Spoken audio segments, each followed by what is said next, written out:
आज हम लोग पढ़ेंगे डिटर्मिनेंट में एक्सरसाइज 4.5।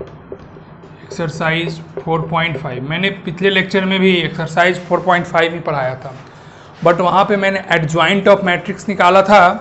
आज 4.5 में हम लोग आगे चलेंगे। उसमें मैंने क्वेश्चन नंबर 1 to 5 कराया था शायद, देखते हैं। वहाँ पे मैंने एडजॉइंट ऑफ मैट्रिक्स कराया था, यहाँ पे हम आपको इन्वर्स ऑफ मैट्रिक्स कराएंगे, मतलब किसी भी मैट्रिक्स का इन्वर्स कैसे निकाला जाता है।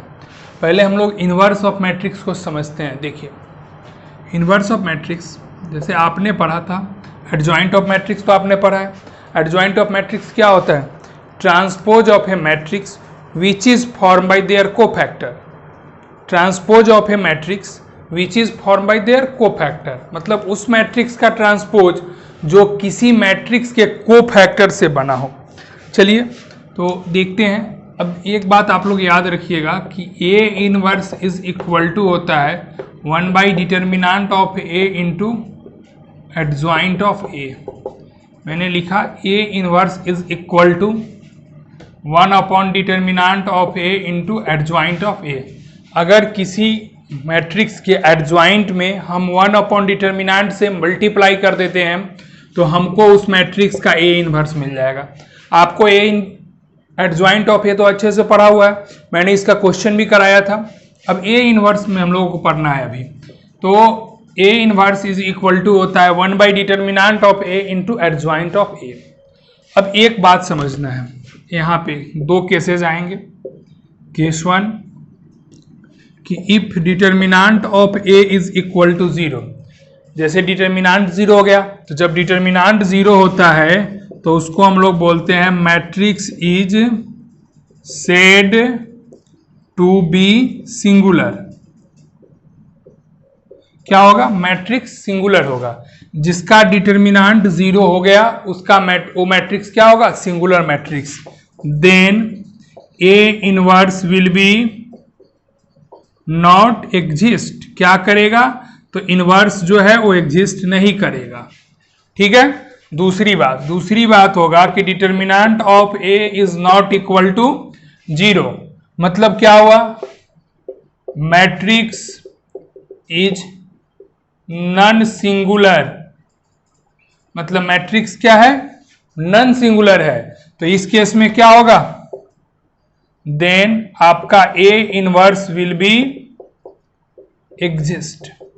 देखिए, हम लोग जो अभी पढ़ रहे हैं ये एनसीईआरटी सीरीज है और इसमें मैं आपको कंप्लीट एनसीईआरटी का हर एक क्वेश्चन, अब मान लीजिए अब ऐसा क्वेश्चन आ गया कि एक इनवर्स मैंने निकालना सिखा दिया 5 नंबर में, 1 मिनट के लिए मानते हैं, 6 नंबर में भी ए इनवर्स ही निकालना है, तो सारे क्वेश्चन बनाना तो किसी तरीके से हमको नहीं लगता है कि ज़रूरत है। तो हम लोग मतलब हर एक पैटर्न के क्वेश्चन को कर लेंगे, जिससे जो 1-2 क्वेश्चन बच जाएगा सेम पैटर्न का, उसको एज ए प्रैक्टिस पर्पस आप उसको बना सकते हैं। आप एग्जाम्पल बनाइए एनसीईआरटी का, और चैप्टर तो मैं आपको कंप्लीट सॉल्यूशन उसके थ्योरी के साथ पढ़ाते हुए बता रहा हूँ। तो पहला बात कि जहां determinant of A is equal to 0 हो जाएगा वहां matrix is said to be singular. और जब मैट्रिक्स सिंगुलर होगा तो A inverse will be not exist. अगर determinant of A is not equal to 0 तो मैट्रिक्स इज नॉन सिंगुलर और then A inverse will be exist. तो हम उसी मैट्रिक्स का इनवर्स निकालेंगे जिसका डिटर्मिनेंट 0 नहीं होगा। अगर डिटर्मिनेंट 0 हो गया तो आप सीधे शब्दों में लिख दीजिएगा inverse of the matrix will be not exist. तो pause the video and note it.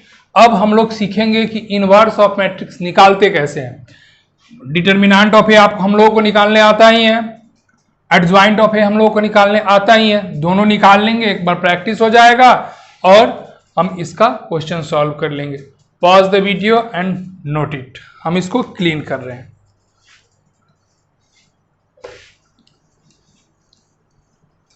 हम लोग 4.5 पढ़ रहे थे, 4.5 का आज हम लोग क्वेश्चन लगाएंगे। सारे क्वेश्चंस एक तरफ से जहां तक हो सके वहां तक हम लोग क्वेश्चन का प्रैक्टिस करेंगे। देखते हैं हम लोग फिर आगे के क्वेश्चंस को।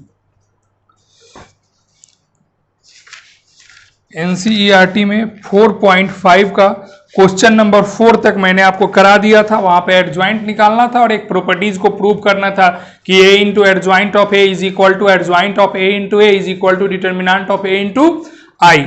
अब हम लोगों को निकालना है इनवर्स ऑफ मैट्रिक्स। यहाँ question number 5 to 11 inverse of matrix निकालना है। और इफ इट इज एग्जिस्ट, अगर उसका इनवर्स एग्जिस्ट करता है तब निकालना है, अगर एग्जिस्ट नहीं करता है तो नहीं निकालना है। और एग्जिस्ट कर रहा है कि नहीं कर रहा है कैसे पता चलेगा? तो सबसे पहले हम निकालेंगे डिटर्मिनांट। अगर determinant is not equal to 0 then inverse will be exist. If अगर determinant is equal to 0 then inverse will be not exist. अब यहां हम लोग चलेंगे क्वेश्चन नंबर 5 to 11 सारे ए इनवर्स निकालने हैं, जिसमें से क्वेश्चन नंबर 5 और 6 2 क्रॉस 2 ऑर्डर का है। Question number 7 to 11 3 cross 3 order का है। तो जिसमें मैं टोटल 3 क्वेश्चन आपको करा दूंगा, रिमेनिंग आपका जो बच जाएगा 4 वो आप खुद से बना लीजिएगा। चलिए तो हम लोग पहला क्वेश्चन चलते हैं। पहला क्वेश्चन कह रहा है कि a इज इक्वल टू दिया हुआ है 2 -2 4 and 3। इसका हमको निकालना है फाइंड ए इनवर्स, हमको निकालना है ए इनवर्स। पहले हम लोग क्या निकालेंगे? तो सबसे पहले हम लोग निकालेंगे डिटर्मिनांट। कैसे निकालते हैं? इस तरीके से मल्टीप्लाई होता है 6, फिर माइनस, फिर इस तरीके से मल्टीप्लाई होता है तो -8। 6 + 8 इज इक्वल टू कितना हो जाएगा? 14। Not equal to 0 10। A inverse will be exist. चलिए ए इनवर्स एग्जिस्ट करेगा।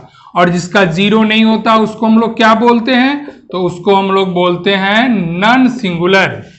जिसका 0 नहीं होगा डिटर्मिनेंट तो उसको हम लोग बोलेंगे नॉन सिंगुलर। अगर 0 हो जाता तो सिंगुलर।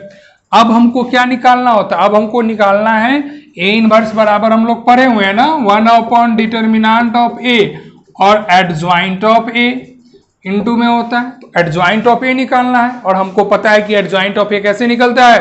तो कोफैक्टर से निकलता है। चलिए हम आपको देखिए, यहाँ पे हम आपको जब बार बार सिखा रहे हैं तो अपने तरफ से साइन डाल दे रहे हैं। और ये साइन क्यों देते हैं? ये वीडियो नंबर 1 में जो डिटर्मिनेंट के प्लेलिस्ट में पहला वीडियो, वहां पे भी मैंने बताया है, और जो इससे जस्ट पहले का वीडियो है 4.5 का पार्ट 1, उसमें भी मैंने बताया है कि साइन क्यों देते हैं। अब हम लोग निकालेंगे कोफैक्टर ऑफ 2 का कोफैक्टर, इसका रो कॉलम छोड़ेंगे 3। कोफैक्टर ऑफ -2 क्या होगा? 4, लेकिन -2 का साइन माइनस है तो माइनस लग जाएगा। फिर 4 का निकालेंगे तो रो कॉलम छोड़ने पे आपको मिलेगा -2, लेकिन 4 का साइन क्या है? माइनस, इसमें माइनस लगेगा तो नाउ बिकम्स +2। फिर 3 का क्या हो जाएगा? 2। अब इसके बाद हम लोग लिखेंगे मैट्रिक्स फॉर्म बाई कोफैक्टर। किससे बना रहे हैं हम लोग मैट्रिक्स? तो कोफैक्टर से बना रहे हैं। क्या हो जाएगा? 2 का 3 -2 का -4, 4 का क्या आएगा? 2, और उसके बाद फिर इसका क्या हो जाएगा? 3 का 2। This is the matrix form by cofactor. अब हमें पता है कि एडजॉइंट ऑफ ए क्या होता है। तो एडजॉइंट ऑफ ए का डिफिनेशन ही हम बताए हैं कि transpose of A matrix which is form by their cofactor. तो मैट्रिक्स बना हुआ है कोफैक्टर से, इसका क्या करना होगा? ट्रांसपोज। तो 3 -4 2 and 2, this is the adjoint of A. अब हम लोगों को क्या निकालना है? अब हमें निकालना है ए इनवर्स। हमने पढ़ा है 1 determinant of A into adjoint of A. A DJ का मतलब होता है एडजॉइंट ऑफ ए। अब उसके आगे क्या होगा? तो A inverse is equal to 1 कितना? 14, 6 14। एडजॉइंट ऑफ ए का वैल्यू लिख देंगे तो 3 2 -4 and 2। अब हमने सीख लिया एडजॉइंट ऑफ ए निकालना और ए इनवर्स निकालना। कितने ऑर्डर का निकाला है हमने? तो 2 क्रॉस 2 ऑर्डर का। तो आप इसको वीडियो को पॉज कीजिए, स्क्रीनशॉट ले लीजिए, या आप रोक के नोट्स बना लीजिए, आपके लिए बहुत सही रहेगा। और फिर हम लोग चलते हैं। इसके बाद क्वेश्चन नंबर 6 भी है, वो भी आपका 2 क्रॉस 2 ऑर्डर का ही है। तो दोनों 2 क्रॉस 2 ऑर्डर का बताने से कोई मतलब नहीं बनना है। अब हम लोग बढ़ेंगे एक 3 क्रॉस 3 ऑर्डर के मैट्रिक्स पे। तो चलिए इसको पॉज कीजिए और नोटेट करिए, फिर हम लोग 3 क्रॉस 3 ऑर्डर का मैट्रिक्स देखते हैं। मैं इसको क्लीन कर रहा हूं।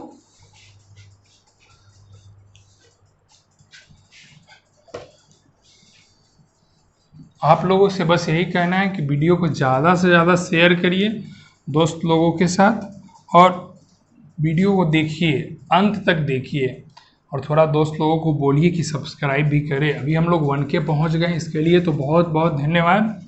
जल्दी से जल्दी हम लोग आगे बढ़े। हम लोग अगले क्वेश्चन की तरफ देखते हैं। एक क्वेश्चन लेते हैं हम लोग, क्वेश्चन नंबर 7 लेंगे।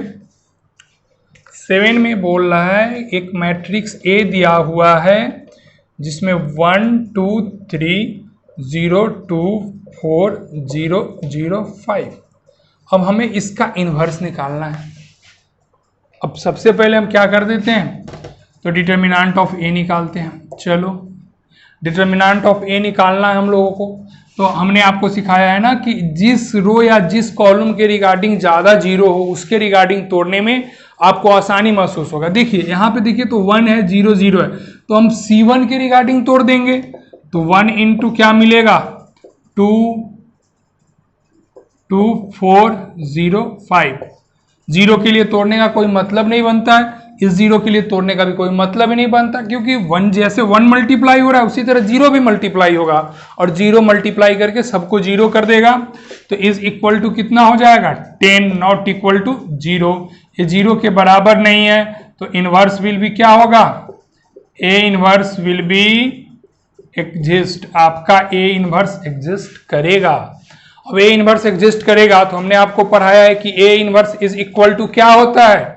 मैंने आपको पढ़ाया है A inverse is equal to 1 by determinant of A into adjoint of A. अब हमको तो डिटर्मिनेंट ऑफ ए मालूम है, अब हमें क्या निकालना है, एडजॉइंट ऑफ ए। और एडजॉइंट ऑफ ए कैसे निकलता है, तो एडजॉइंट ऑफ ए कोफैक्टर से निकलता है। तो सबसे पहले चलेंगे हम लोग सारे एलिमेंट का कोफैक्टर निकालेंगे। एक साइन दे देते हैं, देखिए मैं दे रहा हूं, लेकिन आप लोग जब एग्जाम में बनाइएगा तो साइन नहीं दीजिएगा। अभी मैंने इसलिए बताना है कि आप अच्छे से समझ लीजिए। अब देखिए तो सबसे पहले आइए तो लिखेंगे हम लोग कोफैक्टर ऑफ 1 का कोफैक्टर। इसका रो कॉलम छोड़ने पर क्या मिलेगा आपको, तो मिलेगा 2405। 2405 is equal to 10। Cofactor of फिर किसका, 2 का साइन क्या है, माइनस लगा दीजिए। रो कॉलम छोड़िएगा तो 0405 0405 दिस इज इक्वल टू 0। फिर हमें कोफैक्टर किसका निकालना है, 3 का साइन पॉजिटिव है तो 0200 0200 इज इक्वल टू 0। फिर हमें किसका निकालना है, फिर हमें 4 का निकालना है। 4 का साइन निगेटिव है तो 1200 1200 फिर दिस इज इक्वल टू 0। फिर यहाँ क्या मिलेगा, 2 का साइन पॉजिटिव है, 2 का रो कॉलम छोड़ेंगे तो 1305 दिस इज इक्वल टू 5। अब कोफैक्टर ऑफ फिर किसका, 0 का, तो 0 का निकालेंगे तो इसका रो इसका कॉलम छोड़ेंगे तो 2305 दिस इज इक्वल टू 10। अब हमें इस 0 के बाद किसका निकालना है, और एक बात ध्यान रखना है कि 0 का साइन माइनस है तो आगे लगेगा minus, this is equal to -10। अब हमें आगे देखना है, अब आगे किसकी बारी है, कोफैक्टर ऑफ इस 0 की बारी है। अब कोफैक्टर ऑफ क्या लिखेंगे, कोफैक्टर ऑफ 0 का साइन क्या है, पॉजिटिव है, तो रो कॉलम छोड़ने पे 2324 this is equal to 8 - 6 that equal to 2। अब उसके बाद देखिए तो कोफैक्टर ऑफ 0 साइन माइनस है, रो कॉलम छोड़ेंगे तो 1304 this is equal to -4। And cofactor of 5 this the sign of 5 will be positive, तो रो कॉलम छोड़ेंगे तो हमको क्या मिलेगा, 1202 दिस इज इक्वल टू 2। हमने कोफैक्टर निकाल लिया ईच एलिमेंट का। अगर मैट्रिक्स में 9 एलिमेंट है, 9 एलिमेंट्स है, तो number of cofactor will be 9 होगा। ईच एलिमेंट का एक एक कोफैक्टर होता है। अब यहां लिख रहे हैं हम लोग matrix form by cofactor. Matrix form by cofactor क्या होगा, तो 10 0 0 फिर 0 फिर उसके बाद 5 -10 फिर क्या होगा यहाँ पे 2 -4 एंड 2। हमको मिल गया मैट्रिक्स फॉर्म बाय कोफैक्टर। अब हमने क्या पढ़ा है, एडजॉइंट ऑफ ए क्या होता है, तो transpose of A matrix which is form by their cofactor. तो कोफैक्टर से जो मैट्रिक्स बना उसका ट्रांसपोज कर दीजिए, 10 0 0 -10 5 0 2 -4 एंड 2। हमें पता है कि ट्रांसपोज क्या होता है, row is change into corresponding column, जो रो में है वो कॉलम में आ जाएगा। अब हमें पता है कि A inverse is equal to क्या होता है, 1 by determinant of A into adjoint of A, और 1 बाई डिटर्मिनेंट ऑफ ए की वैल्यू 10, एडजॉइंट ऑफ ए का वैल्यू लिख देंगे 10 -10 2 0 5 -4 0 0 2। This is the value of A inverse. इस तरीके से हमने क्वेश्चन नंबर 7 को भी कंप्लीट कर लिया, क्वेश्चन नंबर 7 को कंप्लीट कर लिया। अब देखिए हम आपको बताए हैं कि क्वेश्चन नंबर 7 to 11 तक आपको ए इनवर्स ही निकालना है, लेकिन हम सब क्वेश्चन बनाएंगे, इसका कोई मतलब नहीं होता। हम एक 2x2 ऑर्डर का बना लेंगे, एक 3x3 ऑर्डर का बना लेंगे, और हम उसके बाद आगे बढ़ेंगे। लेकिन क्वेश्चन नंबर 7 में क्या है कि एक ट्रिगोमेट्रिकल फंक्शन का 3x3 ऑर्डर का मैट्रिक्स दे दिए हुए, तो हम 7 में नहीं, सॉरी 11 में, तो हमने क्वेश्चन नंबर 5 चला, फिर 7 चला, और हमने ट्रिगोमेट्रिक फंक्शन होने के कारण क्वेश्चन नंबर 11 भी चल लेते हैं हम लोग। फिर इसको देखते हैं, इसको मैं क्लीन कर रहा हूं, pause the video and note it. अब एक चीज का थोड़ा सा ध्यान रखिएगा, अगर मान लीजिए डिटर्मिनेंट की वैल्यू 1 आती तो हम यहाँ पे 1/1 नहीं लिखते, उसको मल्टीप्लाई कर देते। अगर 1/10 भी आया हम मल्टीप्लाई कर दे तो कोई दिक्कत नहीं है, नहीं मल्टीप्लाई करे तो भी कोई दिक्कत नहीं है। This is right. हम लोग आगे चलते हैं क्वेश्चन नंबर 11 की तरफ।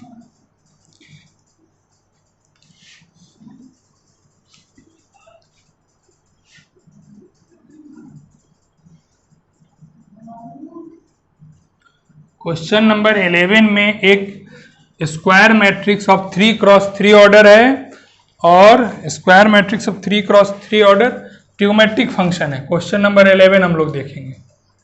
A is equal to दिया हुआ 1 0 0 0 0 cos अल्फा sin अल्फा और माइनस cos अल्फा। चलिए अब हमको इसका इन्वर्स निकालना है। अब इन्वर्स निकालना है तो पहले इन्वर्स एग्जिस्ट किया कि नहीं किया ये तो चेक करना होगा ना। ये चेक करने का तरीका एक ही है, डिटर्मिनेंट निकालना। अगर डिटर्मिनेंट पॉजिटिव हुआ तो हम क्या बोलेंगे, sorry determinant is not equal to 0, तो हम क्या बोलेंगे, A inverse will be exist. अगर डिटर्मिनेंट 0 हो गया तो हम क्लियर शब्दों में लिख देंगे कि A inverse will be not exist. चलिए हम लोग निकालते हैं डिटर्मिनेंट ऑफ ए। एक रो के लिए या इस R1 के लिए या C1 के लिए, किसी के लिए तोड़ दीजिए, सब जगह पे तो 1 ही है। मल्टीप्लाई हो जाएगा cos alpha sin alpha minus cos alpha, this is equal to 1। Multiply होगा तो क्या मिलेगा, minus cos square alpha minus sin square alpha, और 1 माइनस अगर कॉमन ले लेंगे तो cos square alpha plus sin square alpha, this is the 1 and this is equal to finally -1। थोड़ा सा एक लाइन लिख लेते हैं, 1 इंटू -1 मतलब -1 नॉट इक्वल टू 0। ये 0 के बराबर नहीं हुआ तो अब क्या होगा, ए इनवर्स विल बी एग्जिस्ट करेगा तो निकालें। चलिए कैसे निकलेगा, अब कोफैक्टर निकालना होता है, plus minus plus minus plus minus plus minus plus. अब इस समय ना मैं थोड़ा सा तेजी में निकालूंगा। देखिए तो कोफैक्टर ऑफ 1 का आप निकालिएगा तो क्या मिलेगा, चलो लिख ही देते हैं, थोड़ा सा धीरे ही चलेंगे। कॉस रो छोड़ेंगे कॉलम छोड़ेंगे, cos alpha sine alpha minus cos alpha, cos alpha sine alpha और cos minus cos alpha, this is equal to -1 अगर आप इसको तोड़ते हैं तो। उसके बाद 0 का बारी है, कोफैक्टर ऑफ 0 का साइन माइनस है, रो कॉलम छोड़ेंगे, 0 0 0 0 sine alpha 0 cos alpha, this is equal to 0। चलिए कॉस अल्फा के बाद अब आगे बढ़ते हैं, बारी फिर किसका है, कोफैक्टर ऑफ, किसका निकालेंगे, फिर इस 0 का, उस 0 का निकालेंगे तो रो कॉलम छोड़ने पर क्या मिलेगा, 0 कॉस अल्फा 0 साइन अल्फा। बाबू देखो यहाँ पे 0 का रो कॉलम छोड़ दिया तो 0 cos alpha 0 sine alpha, this is equal to 0। को फैक्टर ऑफ 0 के बाद फिर किसका आएगा, साइन अल्फा का। ध्यान रखना इसका साइन माइनस था, साइन अल्फा का साइन माइनस है तो माइनस। रो कॉलम छोड़िए 1 0 0 sine alpha 1 0 0 sine alpha and this is equal to minus sine alpha. अब इसके बाद किसका बारी है, तो कॉस अल्फा का बारी है। कॉस अल्फा का साइन पॉजिटिव है, कोई असर नहीं पड़ेगा, तो इसका रो कॉलम छोड़ने पे 1 0 0 minus cos alpha 1 0 0 minus cos alpha and this is equal to minus cos alpha. अब हमें किसका निकालना है, 0 का, तो 0 का साइन निगेटिव है, इसका रो इसका कॉलम छोड़िए तो 0 0 sine alpha minus cos alpha, sine alpha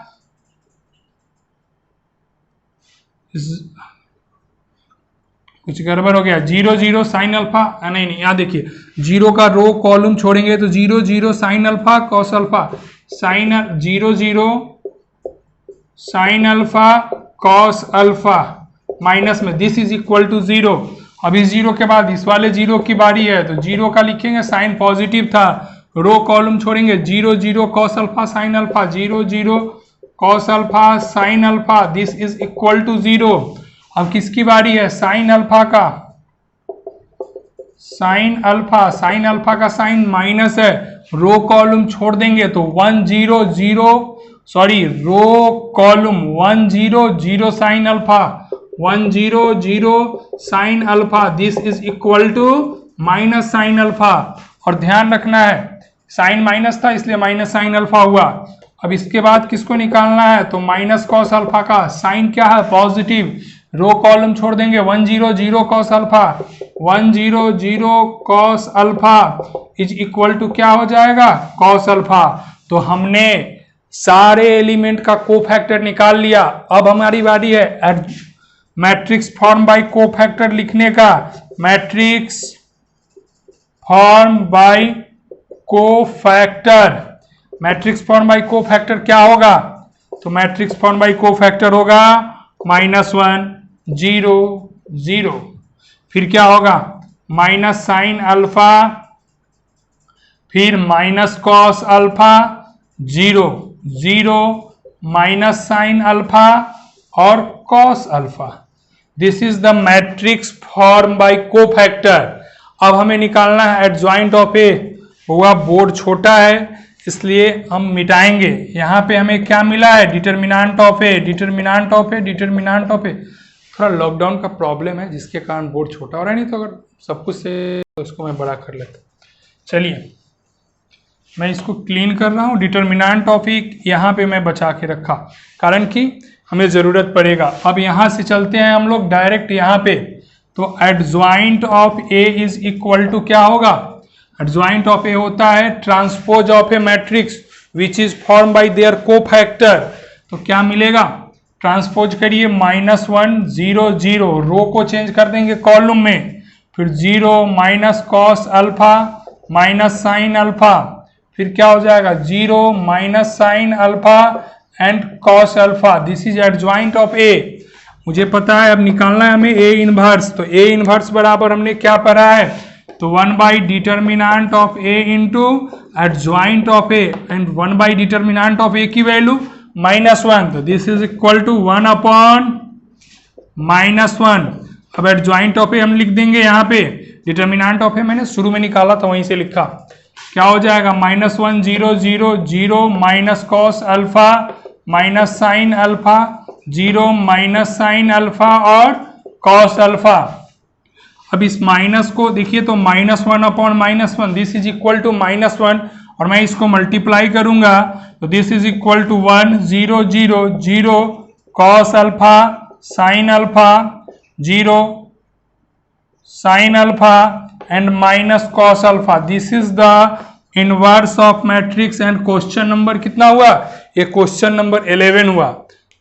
pause the video and note it. इसके बाद हम लोगों ने अच्छे से इनवर्स ऑफ मैट्रिक्स निकालना सीख लिया होगा।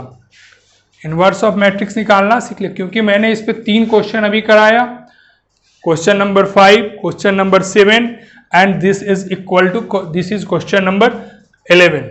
एक ट्रिगोमेट्रिक फंक्शन का था, 2 मैंने अर्थमेटिक नंबर वाला करा दिया। अब हम आगे चलते हैं, हम लोग देखते हैं फिर आगे क्वेश्चन।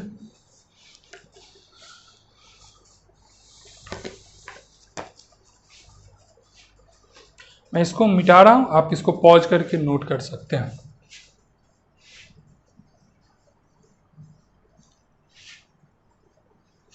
मैं एक तरफ से सारे एनसीईआरटी करा रहा हूं, मैं पूरा इसको कंप्लीट कराऊंगा।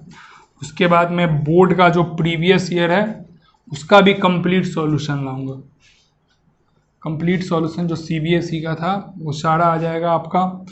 उसके बाद जो स्टेट बोर्ड है, बिहार बोर्ड, उसको भी मैं कंप्लीट सॉल्यूशन उसका भी लाऊंगा। फिर ऑब्जेक्टिव की क्लास लगाऊंगा।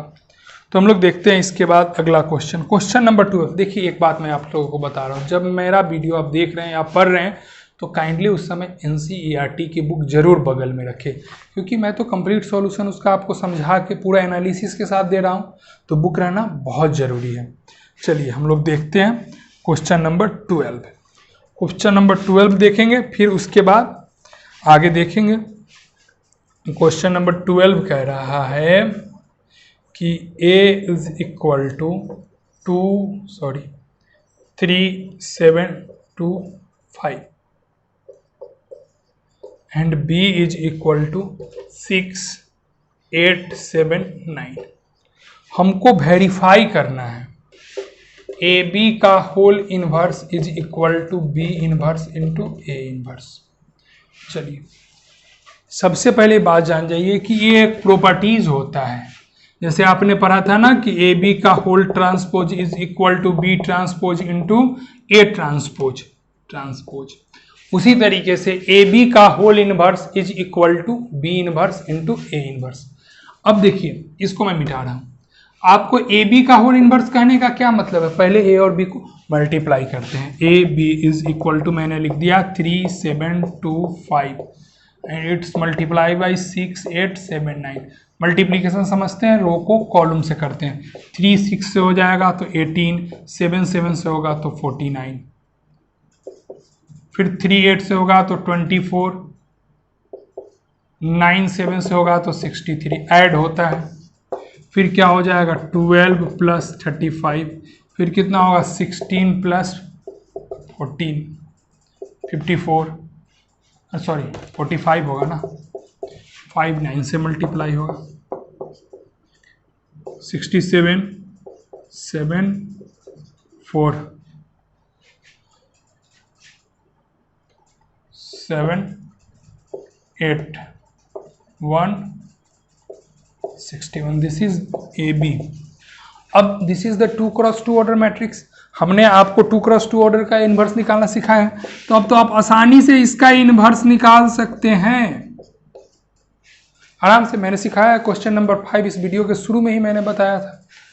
अब वो निकाल सकते हैं। अब उसके बाद बारी किसकी है, उसके बाद B inverse into A inverse की बारी है। आप ए बी का होल इनवर्स निकालिएगा, this is the LHS part. अब ए मालूम है तो ए इनवर्स निकल सकता है, बड़ा आसान सा सवाल है। बी मालूम है तो बी इनवर्स भी निकल सकता है, बड़ा आसान सा सवाल है।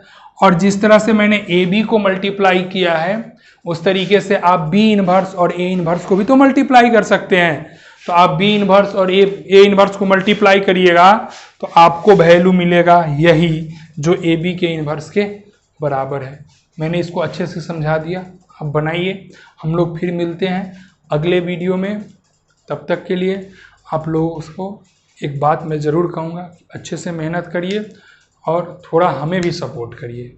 दोस्त के बीच में इस वीडियो को ज़्यादा से ज़्यादा शेयर करिए और सभी को बोलिए कि सब्सक्राइब करें, ठीक है। तो हम लोग मिलते हैं नेक्स्ट वीडियो में, तब तक के लिए बाय।